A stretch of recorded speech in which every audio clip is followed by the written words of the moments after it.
¿Qué es la prenda? La prenda es un contrato de garantía real pignoraticia por el cual el deudor o un tercero por él entrega a su acreedor o a un tercero por él un bien mueble afectando el valor económico de la cosa. ¿Para qué? Para garantizar la obligación principal. La antícrisis es un contrato de garantía real pignoraticia inmobiliaria por el cual un sujeto propietario entrega a su acreedor anticresista un bien inmueble para que con los frutos que produce este bien inmueble se haga pago en principio de los intereses que produce el capital y luego el mismo capital. En nuestro sistema, la antícrisis se entiende como, la antícrisis tiene la obligación de la devolución del capital total. Sistema de números apertos. Habíamos hablado que el sistema de la clasificación de los derechos reales en nuestro código es numerus clausus.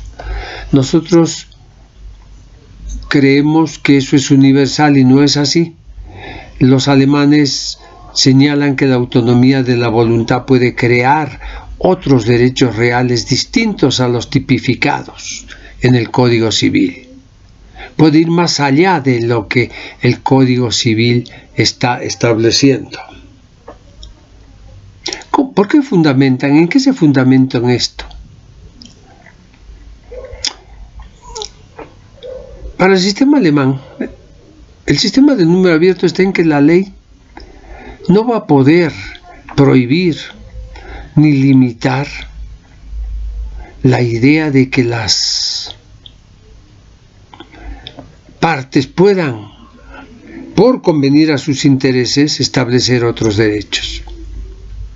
El ejemplo de la antícrisis en nuestro medio y el alquiler. Eso en nuestro sistema es impensable. ¿Por qué? Porque no está en la legislación. Aunque en la 12760, en el Código de Procedimiento Civil era tolerado y el Código Civil no lo contemplaba. ¿Cómo se fundamenta este sistema? Básicamente dice que la vida va más allá del derecho y que el derecho se basa en la vida. No, que es cierto. Además, no hay una normativa, sostienen ellos, que prohíba la posibilidad de que las partes creen otros derechos reales. El Código Civil alemán, el Código suizo, establece eso. Nuestro sistema no. La autonomía de la voluntad sigue dentro del sistema de números cerrados o números clausus y no puede hacer eso. Punto 4. Caracteres de los derechos reales. Las generalidades de los derechos reales son para explicar cuál es el contenido de estos derechos reales, qué características se buscan. Se busca rasgos, peculiaridades, esencias que permitan la individualización. Se busca individualizar el derecho real para distinguirlo justamente del derecho personal o de cualquier otro derecho de contenido patrimonial, para que no se confunda.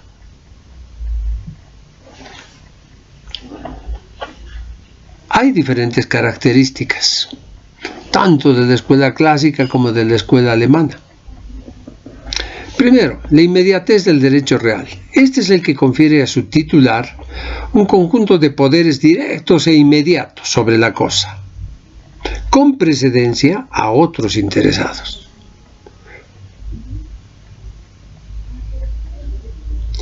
La inmediatez se da de esa titularidad, de ese señorío, de ese dominio que tiene el titular sobre cualquier derecho real, llámese propiedad, copropiedad, usufructo, medianería.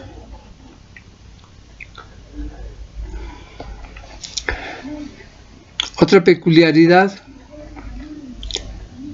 es que en los derechos reales el sujeto pasivo es indeterminado por regla general, pero existen excepciones en que el sujeto pasivo no lo es, sino que es absolutamente determinado.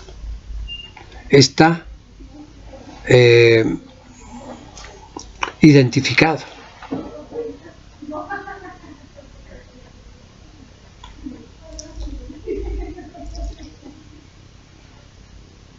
Obviamente esto no quita que todos estén en la obligación de no desconocer, de no violar los derechos. Porque si no, si hubiera simplemente una delimitación a una persona, cualquier otro podía hacerlo. Otra característica es que el objeto está determinado. Jamás se caen sobre el género. Es absolutamente determinado. No tendría trascendencia alguna, pues, si no estuviera individualizado, precisado.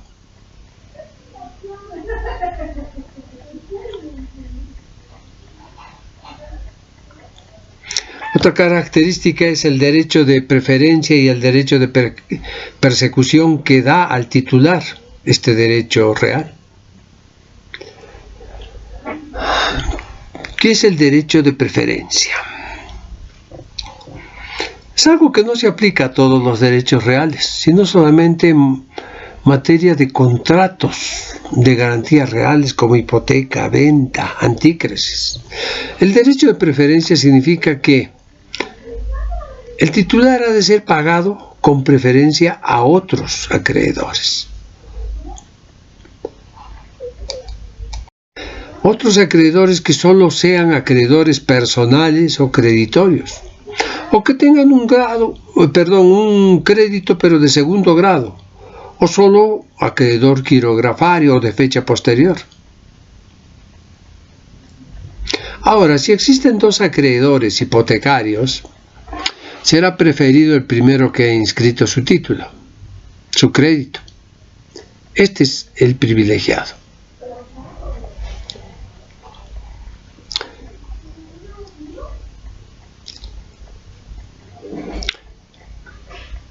Obviamente que dentro de este criterio, el derecho real también confiere a su titular la facultad de abandono. El titular usa y goza de la cosa, pero también puede abandonarlo.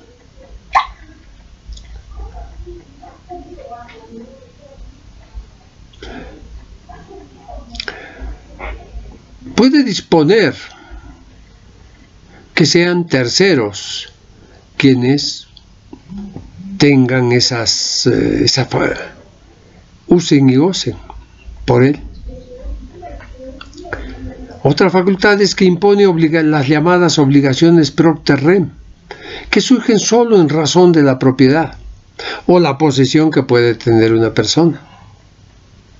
Estas obligaciones pueden ser de tal magnitud que el titular o propietario del derecho real ya no pueda llevar esas cargas. No es que las abandone totalmente, sino que las delega a otras personas. A ver, para ejemplificarlo. Si una persona da en antícresis un bien inmueble o en arrendamiento, le impone de esas obligaciones propter rem al arrendatario o al anticresista para que sea él quien lleve adelante y asuma esas responsabilidades. Una principal peculiaridad es que el derecho real está afectado por la usucapión.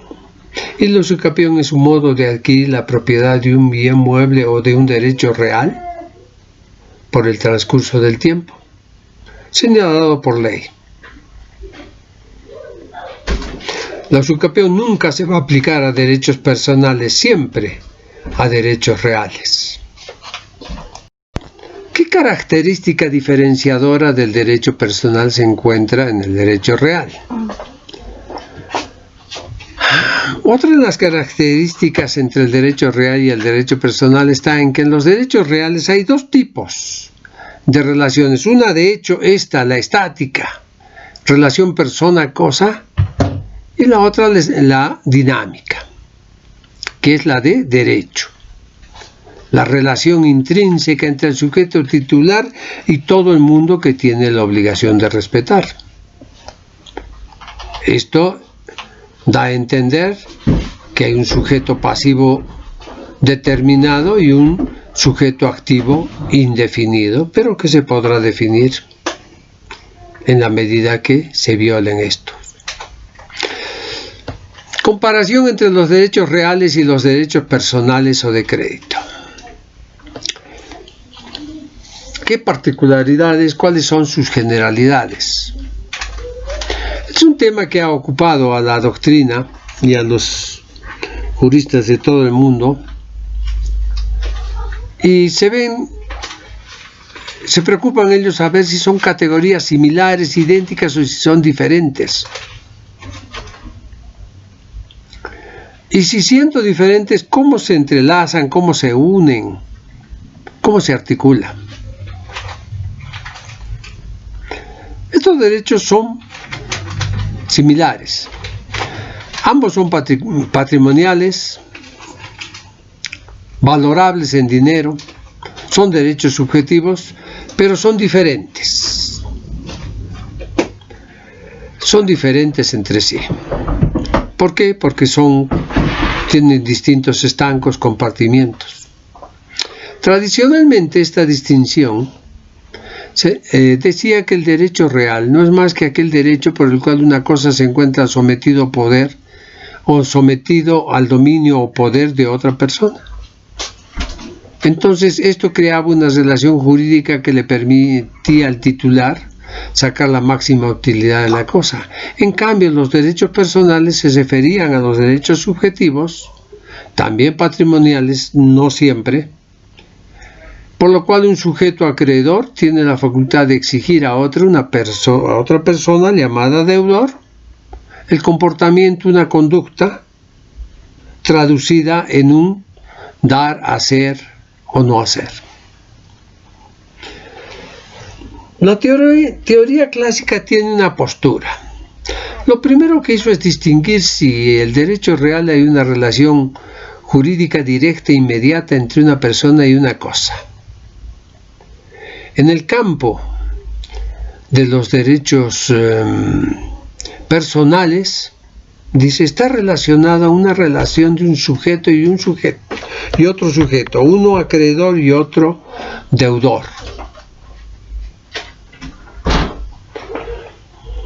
En cambio, en el otro tenemos un activo y un pasivo, pero este pasivo se iba a identificar solamente cuando violaba, cuando se inmiscuía. En cambio, entre el sujeto deudor y acreedor hay un ligamen. ¿Cómo se justificaba esto? Esta división de los derechos patrimoniales en derechos reales y derecho personal o de crédito se apoyaba en las siguientes comparaciones. Primero, desde el punto de vista de sus elementos constitutivos.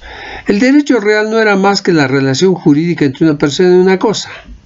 En cambio, el derecho personal era una relación entre persona y persona.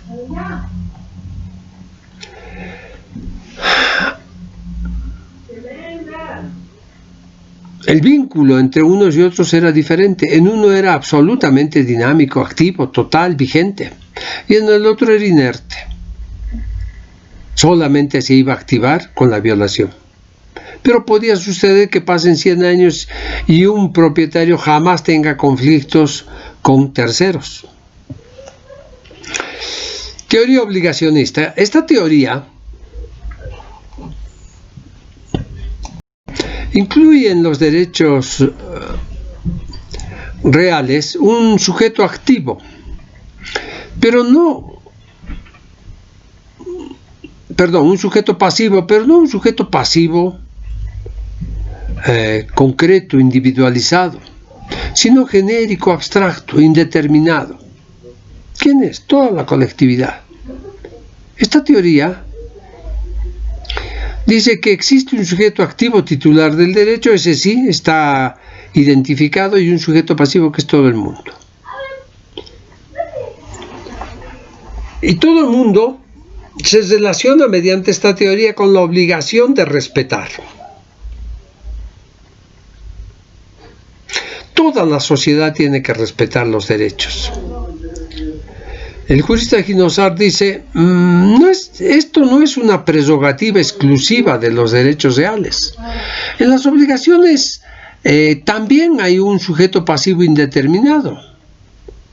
Todo el mundo está obligado a respetar los contratos que celebran los particulares. Y sí, no falta razón, es cierto.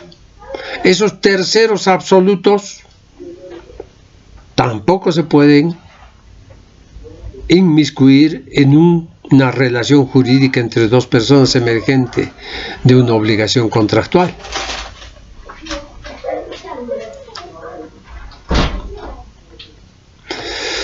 La escuela clásica toma otro punto en comparación y por lo tanto tiene otro punto para distinguir.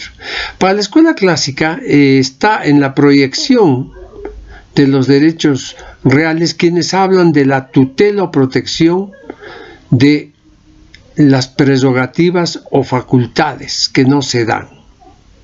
Son dos, estos que hemos hablado, el derecho de preferencia y el derecho de persecución.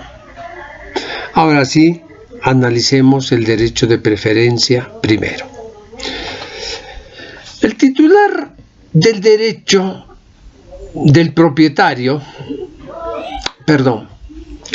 un propietario, por ser el titular del derecho, en su calidad de propietario o usufructuario o poseedor o usuario de una servidumbre, tiene la facultad, la prerrogativa de perseguir la cosa en manos de quien se encuentre. No importa quién sea el titular. Lo que busca no es al sujeto, sino a la cosa. Obviamente que el vínculo es entre dos sujetos concretos, no son abstractos. Pero en derechos reales da la facultad de perseguir la cosa. Este derecho para la escuela clásica, el derecho de preferencia me refiero, implica la facultad que un derecho real le confiere al titular. ¿A qué? A ser pagado con preferencia a cualquier otro sujeto. Ya sea en razón a la calidad de su título, en razón a tener un derecho real, frente a un derecho personal. ¿Cómo opera este derecho? La prueba de los puntos de comparación fueron las acciones. Pero en la escuela clásica, los derechos no estaban protegidos por acciones reales. Acciones reales en razón de la cosa, en razón del derecho de persecución de la cosa, en razón de la preferencia. En cambio, en la acción personal o de crédito o obligacionales, solo están protegidas por acciones personales. No persiguen la cosa, sino a la persona.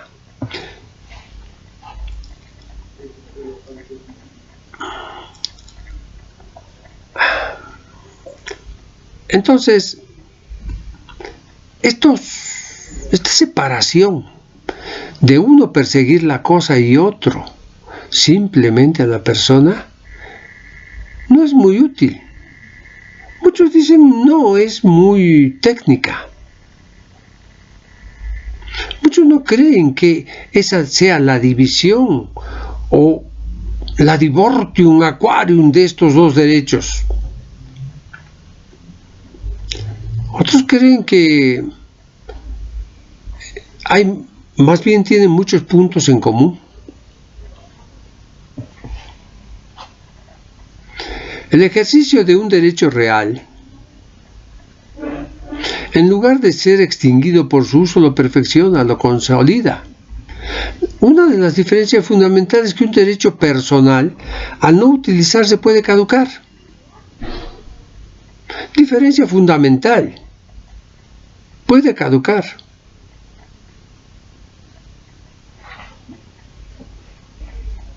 Los derechos reales normalmente son transmisibles por actos intervivos.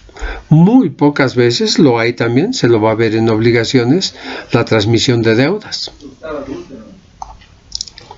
Pero normalmente puede suceder que cuando una obligación es intuito persona, esa obligación moría con la persona.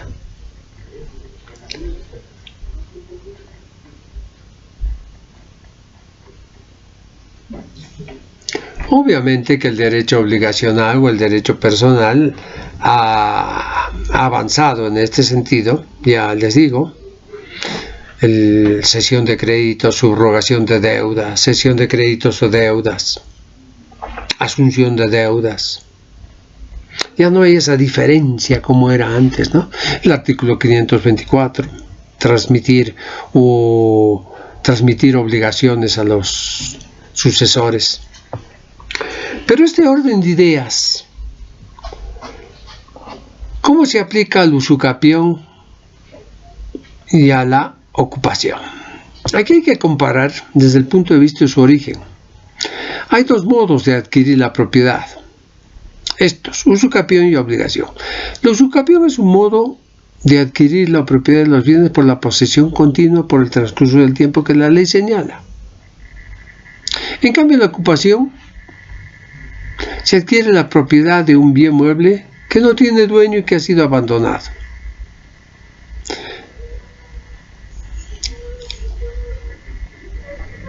Tanto la usucapión como la ocupación es plenamente aplicable a los derechos reales en materia de propiedad y fundamentalmente a los bienes inmuebles. Eso no se podría dar en materia obligacional. Nadie podría pretender usucapiar la calidad de acreedor. Nadie podría sentirse hace 10 años ser acreedor de alguien por una cantidad y así obligarle a que se le pague.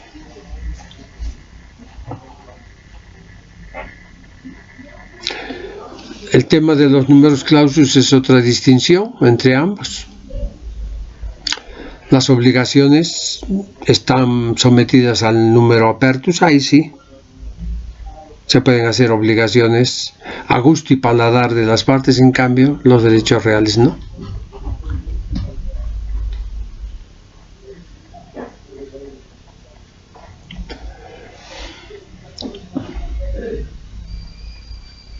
En materia de obligaciones se admiten los contratos nominados, típicos o innominados, atípicos. Entonces, los que están en la ley y los que la autonomía de la voluntad ha creado.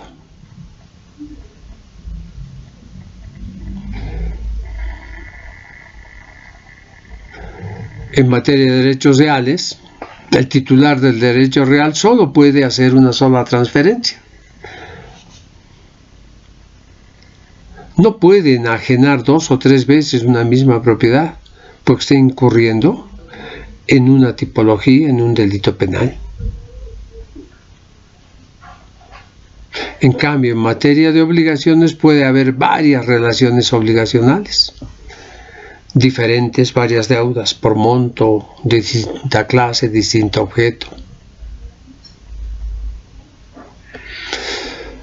Otra comparación, en el campo de los derechos reales hay dos tipos de vínculos. Un vínculo de hecho, persona, cosa, esa es la llamada relación estática, y un vínculo de derecho, sujeto activo, pasivo, la llamada relación dinámica. En el campo de obligaciones hay un solo tipo de vínculo, obligacional. Un sujeto deudor frente a un sujeto acreedor.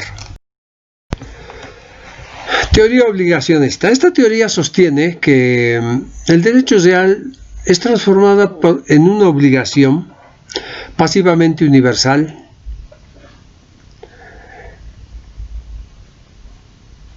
denominada obligación transformada en derecho real. Sus mentores son Planiol, Emilio Rocco. Para estos juristas es falso que en el derecho real existe un vínculo persona-cosa. Porque ya hemos dicho, es absolutamente claro que la relación jurídica se da de persona a persona, no de una persona con una cosa. Planiol decía que en los derechos reales, al implicar la relación jurídica entre una persona y una cosa, rechazan el criterio de que pueda haber una relación persona a persona. Porque, ¿cuál sería la prestación de la cosa con relación a la persona? La otra teoría, la teoría realista, afirma de que, partidarios Godemet, Cassin, Harriot, Brink, Hefner, no hay obligaciones, solo existen derechos reales. Todo lo contrario. ¿Cómo fundamentan esto? Solo existen derechos reales porque si la obligación es el vínculo jurídico entre una persona llamada acreedor y un sujeto pasivo llamado deudor, éste está obligado a cumplir una prestación. El deudor garantiza el cumplimiento de la obligación con la totalidad de su patrimonio, esto en las deudas. El deudor garantiza en esta obligación de derecho real, con su persona. ¿Qué es lo que significa esto?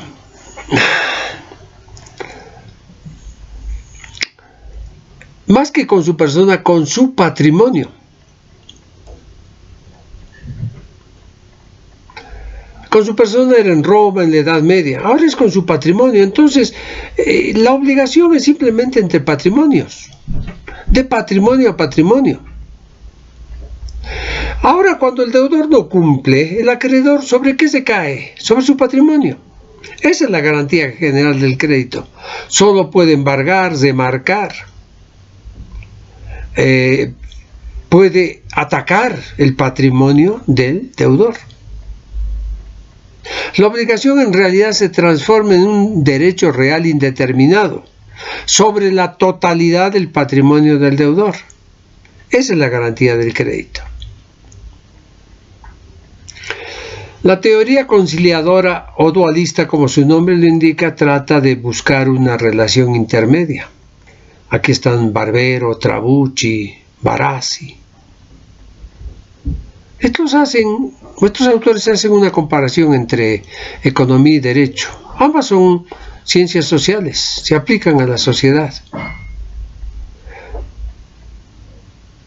El derecho busca ordenar la vida del hombre para que no haya caos, conflictos. La economía busca distribuir adecuadamente la riqueza, los servicios. Esto no es lo mismo economía que derecho, dice.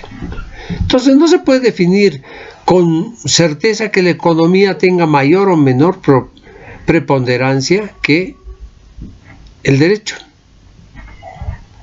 Son ciencias articuladas.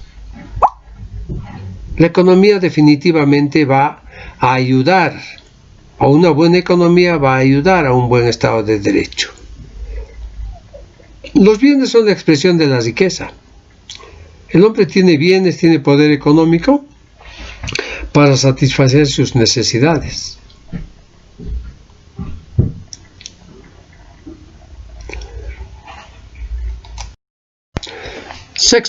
Punto sexto. Derechos reales sin faciendo y obligaciones propter rem.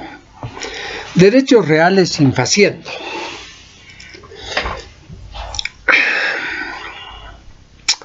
La doctrina clásica había indicado que las diferencias tajantes fundamentales entre derechos reales y derechos personales estaba en que los derechos reales eran una relación persona-cosa. Posteriormente la teoría obligacionista indica que a ese vínculo le da la idea de un sujeto activo y un sujeto pasivo. Le dice es un sujeto pasivo universal. A ese sujeto pasivo universal le impone una obligación de no hacer.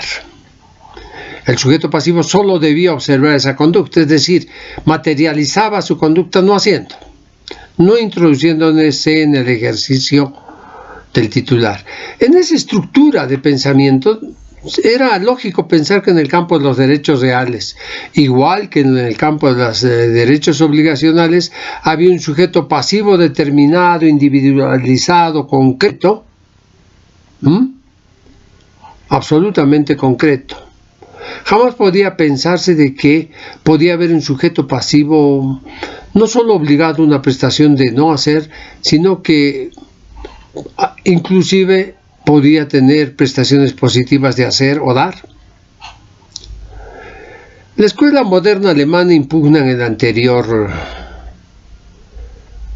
criterio y explican los derechos reales infaciendo. Sostienen que en el campo de los derechos reales ya no hay un sujeto pasivo, abstracto, indeterminado, sino más bien existen sujetos pasivos concretos, individualizados, que tienen obligaciones positivas de hacer. Deben observar conductas, actividades. Deben involucrar sacrificios patrimoniales o actividades personales.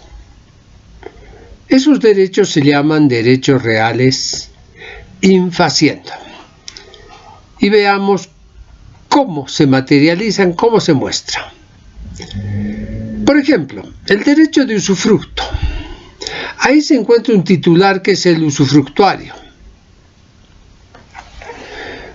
Está el bien inmueble, o mueble incorporal o corporal, pero se encuentra un sujeto que no es indefinido, sino un sujeto pasivo concreto,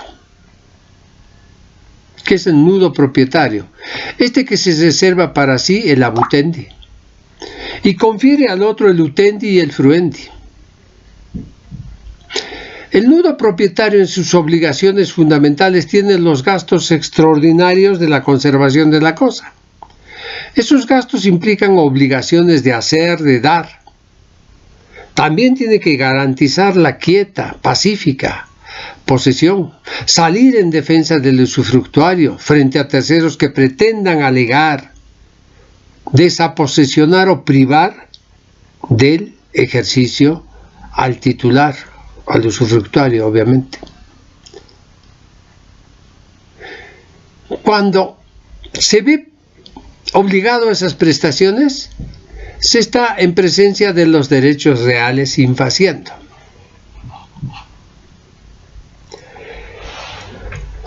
Estos derechos reales infaciendo resaltan mucho más en la propiedad horizontal. Ahí tenemos obligaciones de no hacer concretas. El sujeto concreto es uno de los comuneros, uno de los copropietarios.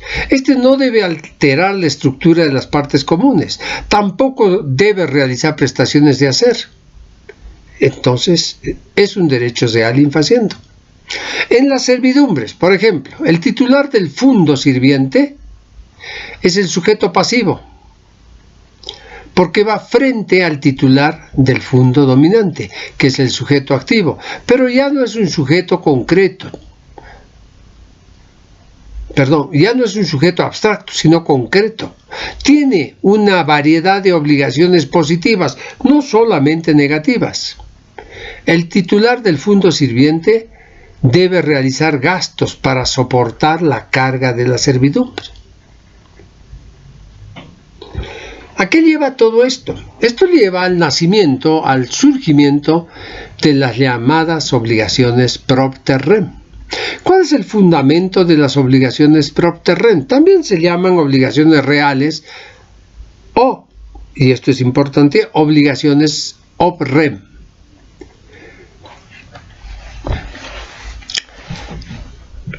Algo fundamental. Los derechos reales pareciera que a prima facie solo confieren potestades, prerrogativas, facultades de usar, gozar y disponer, utendi, abutendi, fruendi.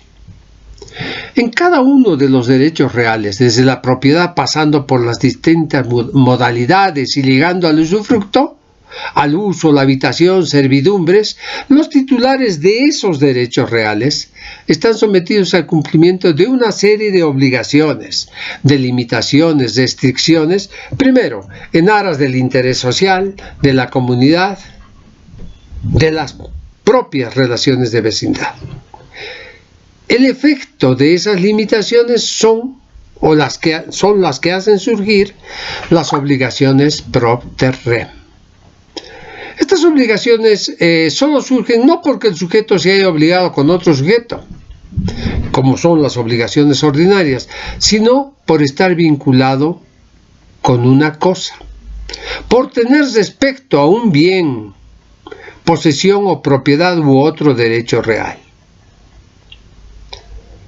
Mientras un sujeto tenga posesión, propiedad u otro derecho real sobre una cosa, la ley lo va a convertir en deudor, en sujeto pasivo de esas obligaciones propter rem. Es una relación que tiene dos caras. Una donde el titular aparece con dominio, señorío sobre la cosa, pero la otra donde el titular tiene que soportar la carga, el gravamen, el peso de las obligaciones. Si bien va a sacar la utilidad de la cosa, también tiene obligaciones. Esas obligaciones no son perennes. ¿Por qué? Porque se transmite su derecho, se denuncia, se aparta. Si se pierde el derecho propietario, obviamente que se pierden esas obligaciones. Si uno fuera usufructuario, también tiene posibilidades, el mismo arrendatario tiene posibilidades de abandonar eso cuando deje de ser arrendatario. Los gastos ordinarios de conservación, de arreglo, de limpieza corren por su cuenta.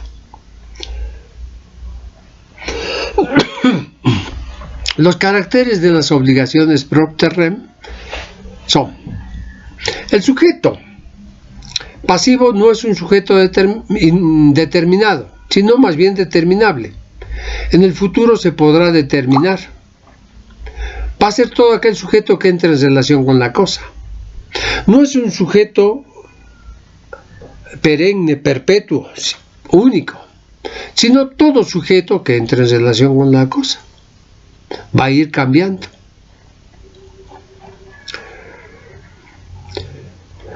Punto 7. Protección de los derechos reales.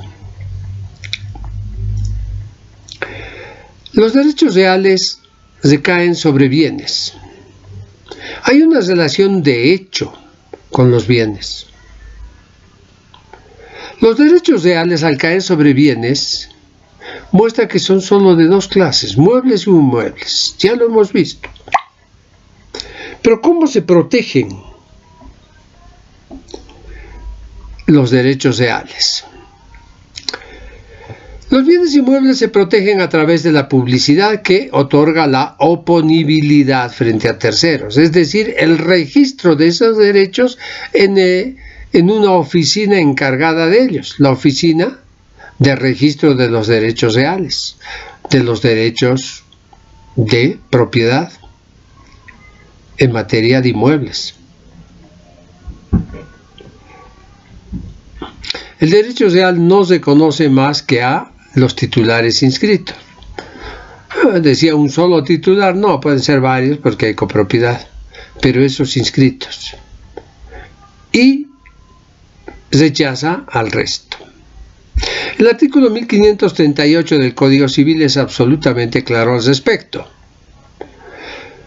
Publicidad de los derechos reales de regla general. Primero, ningún derecho real sobre inmuebles surte efectos contra terceros, sino desde el momento en que se hace público según la forma prevista por este código. Segundo, la publicidad que se adquiere mediante la inscripción del título que origina el derecho en el registro de derechos reales. Tercero,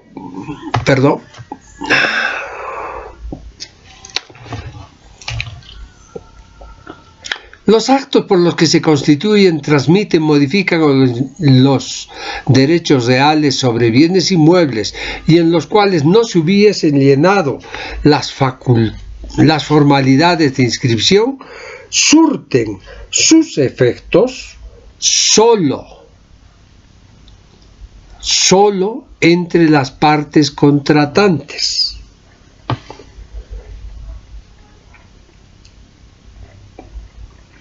Con arreglo a las leyes, sin perjudicar a los terceros interesados. El artículo 1540, títulos a inscribirse, dice: se inscribirán en el registro 1. Los actos a título gratuito u oneroso por los cuales se transmite la propiedad de los bienes inmuebles, obviamente por la oponibilidad. 2. Los actos que constituyen, transfieren, modifican o extinguen el derecho de usufructo sobre inmuebles y los derechos a construir y de superficie. 3. Los actos que constituyen, modifican o extinguen las servidumbres y los derechos de uso y habitación. 4. Los actos por los cuales se constituyen, reducen, extinguen o cancelan hipotecas inmuebles. 5. Los contratos de antícresis. 6. Los contratos de sociedad y el acto por el que se constituye una asociación que comprendan el goce de bienes inmuebles o de otros derechos reales inmobiliarios. 7. La constitución del patrimonio familiar o sus modificaciones. 8. Los contratos por los cuales se constituye o reduce o extingue la prenda sin desplazamiento. 9. Los contratos por los cuales se arriendan inmuebles por más de 3 años o anticipan alquileres por más de 1 año. Estos tienen que estar inscritos. 10. Las disposiciones testamentarias que recaen sobre derechos reales inmobiliarios, así como las resoluciones que confieran misión en posesión hereditaria. 11. La división de bienes inmuebles y derechos inmobiliarios. 12.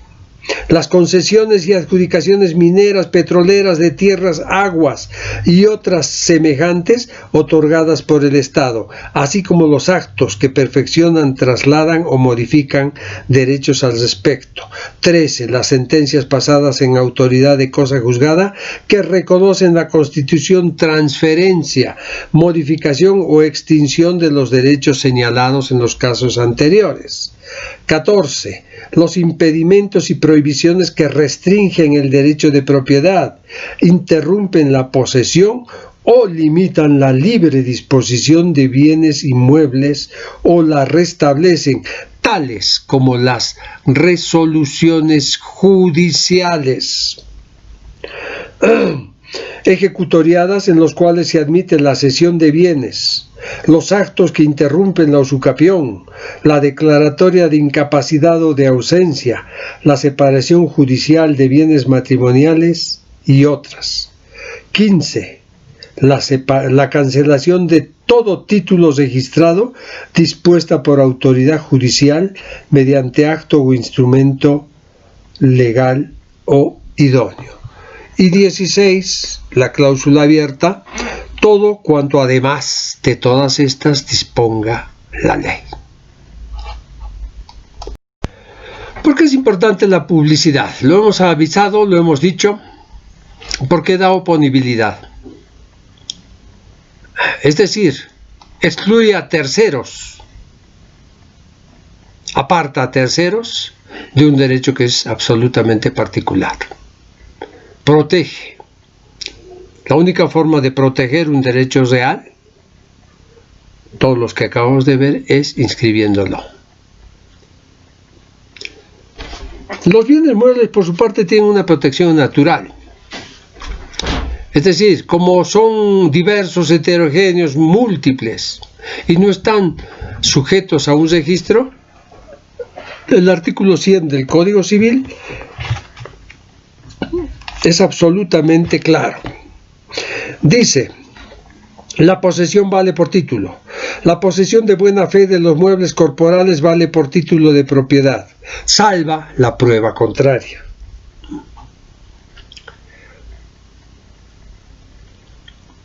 Salva la denuncia. He perdido un anillo y este anillo tiene esta forma. Se hace la denuncia ante la autoridad policial correspondiente y si se encuentra a alguien se podrá hacer esa recuperación, esa reivindicación. No todos los muebles, pero tienen esta característica de la posesión. Los bienes muebles sujetos a registros no, definitivamente no se pueden. Están determinados de otra forma. Veamos ahora la teoría de Ginosar. Este jurista dice: los derechos reales de propiedad y acreencia, en ese libro, Los derechos reales de propiedad y acreencia, elabora un sistema racional, plantea un nuevo enfoque de los derechos patrimoniales. Esto lleva a acordarnos de los derechos reales y derechos personales de crédito u obligacionales. Hace una revisión profunda del análisis de la escuela clásica y la escuela obligacionista europea. ¿Cuáles son los fundamentos de la teoría de Ginosar? Primero, él dice que debe excluirse el derecho de propiedad del campo de los derechos reales. Habíamos dicho que el derecho de propiedad es el derecho real por excelencia. Él dice: no, sáquenlos.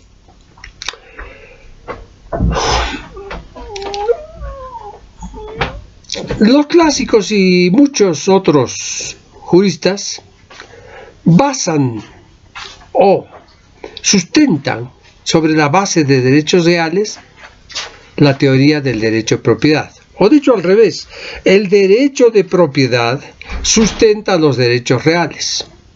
Ginosar dice: no, eso está equivocado.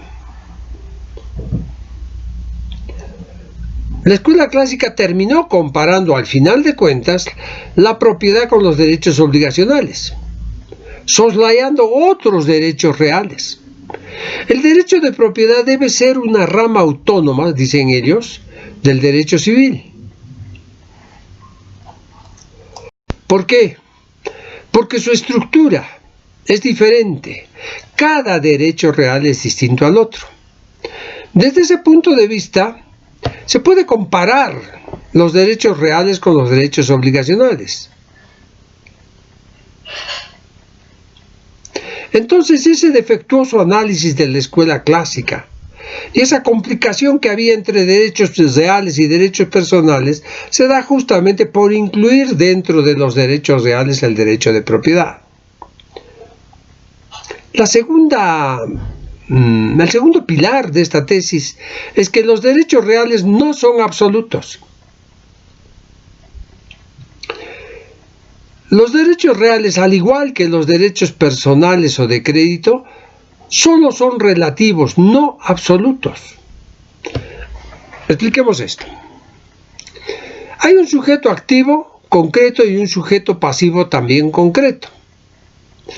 Si el sujeto pasivo, al no ser abstracto, genérico, no solo tiene una obligación de no hacer, sino de hacer y dar, esto en la tesis obligacionista ni siquiera podía pensarse, entonces obviamente que no hay derechos reales absolutos.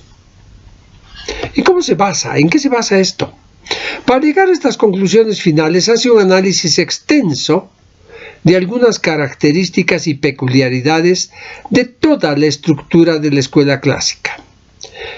Y dice: esta se basó en dos atributos fundamentales: el derecho de preferencia y el derecho de persecución.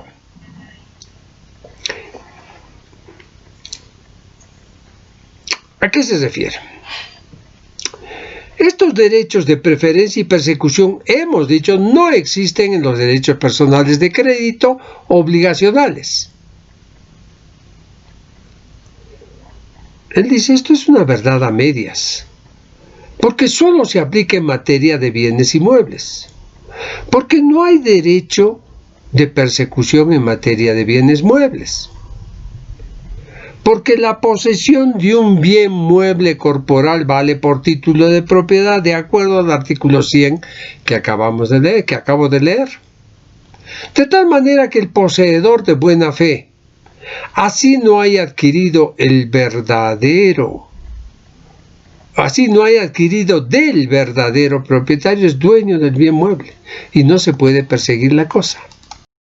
¿Cómo se efectiviza el derecho de persecución? Era una forma de ejercitar la universalidad. Pero al establecerse que los derechos reales solo son relativos y no son absolutos, solo se debe acusar al otro sujeto, no a la colectividad. Esto lo hemos dicho, cuando ese sujeto que es parte de una colectividad se individualiza, obviamente que se lo debe perseguir a él, se lo debe fustigar a él. El derecho de preferencia entonces implicaba ser preferido antes que otro, que posee un título interior o fecha posterior. Al igual que en una tabla de clasificaciones. Esto no surge con los derechos reales. El derecho de propiedad no da privilegios, sino los contratos. Contratos con garantía real hipotecaria, antícresis, obligaciones, son las que respaldan obligaciones principales. Lo que genera el privilegio no es el derecho real. El derecho real no da la preferencia, sino la obligación. Entonces, fíjense cuán profundo ataca esa teoría clásica. Y definitivamente esto desmitifica los derechos reales y específicamente al derecho de propiedad. Sigue diciendo, los derechos reales en la escuela clásica decía que los titulares tenían un dominio. No, eso no es verdad. ¿Por qué? Porque eso de dominio, señorío, potestad es un término medieval, feudal. El titular tiene un ejercicio limitado. Está limitado a la función social, está limitado a la ley, está limitado a las relaciones de vecindad. Ginosar dice acerca de la publicidad de los derechos reales, que no hay en los derechos personales, que tiene que ver con los bienes, pero también con los actos. Porque cuando se inscribe un acto jurídico, se inscribe a voluntad, personalmente. Y en los derechos personales, ¿qué sucede para Ginosar? Cuando habla de los derechos obligacionales, siempre se ha pensado en la teoría realista, esta de que vimos de Gaudeme, Galí, Jacín. En materia de obligaciones, el acreedor es un causaviente a título particular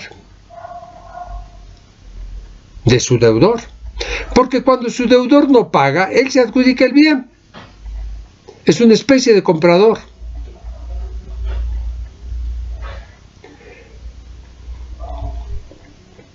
Si en el tercer remate no se adjudica el bien, el acreedor tiene derecho a adjudicar. Si nadie se adjudica el bien, ese derecho pasa al acreedor. Entonces ahí se convierte en una especie de causaviente. Obviamente que esto no es definitivo, porque puede ser que hay un tercero que se adjudique y pague el bien. ¿Por qué razón? Porque el bien no está como un valor de uso, sino valor de cambio. Hay que vender el bien para pagar la deuda. Puede suceder que un tercero adquiera y paga en dinero. Ese tercero no es causaviente a título particular. Es un comprador perfecto por venta judicial. Es un tema muy interesante, muy complejo, que no ha sido muy elaborado, no ha sido trabajado ni continuado, razón por la cual todavía está en debate. Con esto hemos terminado el tema 4 en la parte segunda, porque dividimos esto en dos por lo extenso. Muchas gracias, queridos estudiantes, queridos estudiosos y gente que tenga la posibilidad de verlo en el análisis, de conocer más sobre los derechos reales. Muchas gracias.